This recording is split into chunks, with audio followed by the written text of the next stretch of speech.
Vega Jewelers, a luxury bridal jewelry exhibition and sale 22nd and 23rd November, Fortune Kansas Hotel, Tata Nagar, Tirupati. Sir అంత భారీగా ఉండ మనిషిని చివరి రోజుల్లో ఇంత ఇంత సావిత్రి గారిని క్రిమిషన్స్ చేసేటప్పుడు ఫ్యామిలీ ఫీలింగ్ ఏంటి సార్ అసలు దగ్గర నుండి చూసారు మీరు ఆమెని? తక్కువని పోయి ఉంటే కూడా అది ఒక రకం అండి. అది ఏడ్చి అయిపోతుంది. ఆ 19 years ఉండటం మాకు ఒక రకమైన 19 months ఉండటం ఒక రకమైన హోప్ వచ్చింది. ఒకవేళ బయటకు వస్తుందేమో అని చెప్పి 19 months కాసుకొని ఉండి దాని తర్వాత మాకు ఒక స్టేజ్ లో అప్పుడు షాక్ ట్రీట్మెంట్స్ ఇచ్చేవాళ్ళు. అది హారబుల్ అండి. పెద్ద డాక్టర్లు ఉన్నారు ఇక రామ్మూర్తి గారిని ఒక ఆయన, పి రామ్మూర్తి గారిని ఒక ఆయన ఉండేవాడు, కళ్యాణ్ రామన్ గారిని ఒక సర్జన్ ఉండేవాళ్ళు. వాళ్ళిద్దరిని ట్రీట్ చేశారు. వాళ్ళు అల్టిమేట్ సౌత్ ఇండియాలో అంత పెద్ద డాక్టర్ని ట్రీట్ చేశారు. మాకంటే పివిజి రాజు గారిని విజయనగరం ఆయన అటాక్ కోమాలోకి వెళ్ళి లండన్కి తీసుకెళ్ళి ఆ తర్వాత ఇది జరిగింది. అలాగా చేయించాలని, లండన్కి పంపించాలని కూడా ప్రయత్నం చేశాం. ఇప్పుడు ఇక్కడ నుండి డాక్టర్లు ఇద్దరు ఈ స్థితిలో ఆమెను అక్కడికి లిఫ్ట్ చేసి చేయించే ఇది లేదని చెప్పేసి ఇద్దరు రూల్ అవుట్ చేశారు. ఆమె దీని కిందనే వాళ్ళిద్దరి ట్రీట్మెంట్ కిందనే ఉండేది. ఎలక్ట్రికల్ ట్రీట్మెంట్ అయితే మామూలుగా డయాబెటిక్స్ వచ్చిన వాళ్ళు మామూలుగా ఉండేవాళ్ళు కూడా షాక్ ట్రీట్మెంట్ అందుకని చేశారనమాట. ఈ డయాబెటిక్ కోమాలో మనిషి క్షీణించిపోవడం అది ఆ shock treatment, electrical shock treatments ఇచ్చేటప్పటికి మనిషి అలాగే అయిపోయింది అనమాట. ఉన్నది 45 years అయితే కూడా 45 years లో completed everything and complete life అయిపోయింది తనకి. ఇటు తెలుగు 2 రాష్ట్రాల్లో కానీ ఇటు తమిళనాడులో కానీ ఎవరన్నా మా అమ్మ మా మా మా అత్తగారు అదంటే మాకు సొంతం కాదా అంటారు. మీకే కాదు మాకు కూడా సొంతం అమ్మని. ప్రతి ఇంటిల్లో కూడా వాళ్ళ కుటుంబంలో ఒక వ్యక్తిగా ఆమెను చూస్తారో తప్పితే ఎవరో ఆర్టిస్టు ఆమె అంత ఇది అని చెప్పే ఆరా ఉండొచ్చేమో కానీ ఆ సొంత మనిషిలాగా కుటుంబంలో ఒక మనిషిలాగా ట్రీట్ చేసే లెవెల్కి వెళ్ళిపోయింది ఆమె. అవును, అంతేందుకు మీ డిపి చూసాను నేను, చిరంజీవి గారితో కావలించుకుంటున్నట్టుగా. ఆయన ఇంటికి వెళ్ళినప్పుడు ఆయన ఒకసారి అమ్మ ఒక్క నిమిషం ఉండు అని చెప్పి పైకి వెళ్ళి అమ్మ ఫోటో తీసుకొచ్చి చూపించారు. ఏంటంటే బెడ్రూమ్ లో నేను పొద్దున్నే కళ్ళు తెరవగానే నాకు అమ్మ ఫోటో కనపడాలి, అందుకని అది నేను రూమ్ లో పెట్టుకుని నేను చెప్తే నువ్వు అమ్మ అందుకని నేను తీసుకొచ్చి చూపిస్తున్నాను నీకని చెప్పి. అప్పుడు ఆయనకి కాలు కూడా దెబ్బ తగిలి ఉండింది ఈ డాన్స్ లో ఎక్కడో బెనికి. కుంటుతూ పర్వాలేదు అంటుంటే కూడా నేను చూపించాలని చెప్పి మెట్లెక్కి ఆ కాలుతో ఆ ఫోటో తీసుకుని వచ్చి నాకు చూపించారు ఆయన.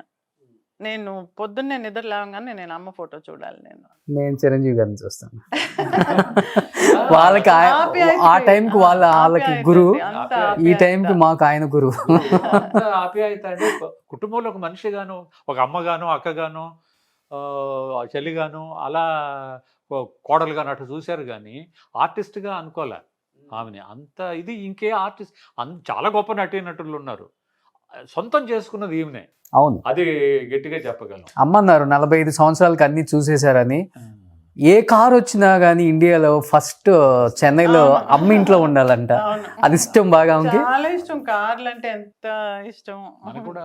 గొప్ప ఇంకొక రకంగా చెప్పాలంటే కూడా ఆడాళ్లలో ఎవరంటే అల్టిమేట్ గా సావిత్రి, అది ఇదైపోయింది.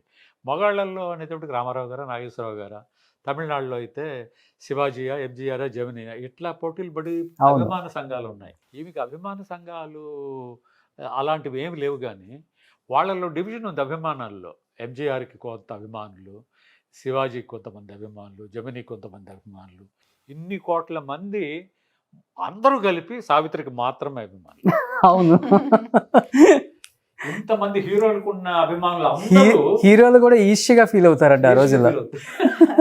అందరికి డివైడ్ అయిపోయింది. కొన్ని కోట్ల మంది రామారావు గారికి 2 కోట్ల మంది, 8 కోట్ల మంది ఉంటే 5 కోట్ల మంది ఆయనకి, ఇట్లా. ఇక్కడ తమిళనాడులో అట్లా. ఈమెకు మాత్రం అందరూ ఈమె ఒక అభిమానులే. మీకు ఎక్కువ ఎవరి పేరు నచ్చింది? మీకు నాగేశ్వరరావు గారు, సావిత్రి గారా, లేకపోతే ఎన్టీఆర్ గారు, సావిత్రి గారా? అలా ఇద్దరు మహానుభావులు, చాలా గొప్ప ఆర్టిస్టులు.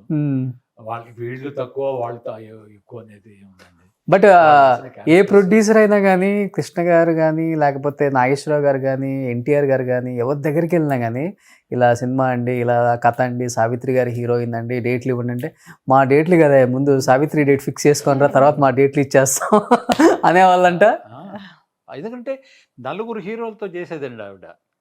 పెద్ద హీరోలతోటి 2 నాగేశ్వరరావు గారు, లాంగ్వేజెస్ కూడా సావిత్రి గారు, ఇక్కడ శివాజీ గారు, జమినీ గారు సైమల్టేనియస్ గా సైమిల్టేనియస్గా జరిగాయి. ఈ కొన్నాళ్ళు అయితే కొన్ని Same. ఏండ్ల పాటు అమ్మ ఎప్పుడు వచ్చింది, ఎప్పుడు షూటింగ్ వెళ్ళేది అని తెలిసేది కదా తనకి. ఓకే. ఆమె ఎప్పుడు వచ్చేది, ఎప్పుడు వెళ్ళేది అని చెప్పి. పగలేమో రాత్రి పడుకునేటప్పుడు వాళ్ళ అమ్మమ్మ దగ్గర ఉండేది, మధ్యరాత్రి లేచి చూస్తే వాళ్ళ అమ్మ నాన్న మధ్యన పడుకొని ఉండేది. ఎత్తుకుని వెళ్ళిపోయేది అమ్మ.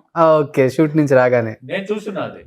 అట్లా తీరుకుండేది కదా ఆమెకి. అప్పట్లో ఏదో షిఫ్ట్లు చెప్పాడు, ఎప్పుడు వెళ్ళిపోయేవాళ్ళు మేకప్ చేసుకుని, తీరుకుండేది కాదు. మాకు ప్లే గ్రౌండ్ వచ్చి విజయ హాస్పిటల్, విజయ గార్డెన్స్ అండి. ఎప్పుడైనా హాలిడేస్ వస్తే అక్కడ తీసుకెళ్ళేది, అక్కడే ఆడుకునేదంతా. ఇక్కడ రామారావు గారి సెట్ ఉందని అదన్నీ వెళ్ళి చూడిపో అని చెప్పి పంపించేది, అక్కడ పోయి అవన్నీ చూసేది. రీసెంట్గా 50 years of Vijaya hospital function చేశారు. అప్పుడు ఒక ఆర్టికల్ రాసిమని చెప్పింది, అందులోనే మెన్షన్ చేస్తే చాలా హ్యాపీగా ఫీల్ అయ్యారు ఆవిడ. బాగుంది ఇదంతా వినటానికి అని చెప్పి. బట్ నాన్న అమ్మకి చెప్పేవాళ్ళంట కదా ఎన్టీఆర్ గారు, ఎక్కువ దానాలు చాలా ఎక్కువ చేసేస్తున్నావు, దానాలు చేయొద్దు, అట్లా అంత చెయ్యొద్దు, చెయ్యని. ఇది చేయడం తీసుకోవటం తీసుకోవడం అంతే, ఒకళ్ళు హర్ట్ చేయకుండా. నాగేశ్వరరావు గారి దగ్గర పోయేసి నీకు ఎంత కావాలో రాసుకునే స్థితిలో ఆమె ఎప్పుడు లేదు. నాగేశ్వరరావు గారిని ఎప్పుడు గురువు గారినే పిలిచేది ఆమె. ఎప్పుడు నాగేశ్వరరావు గారిని ఎప్పుడు పిలిచేది కదా అని చెప్పేది.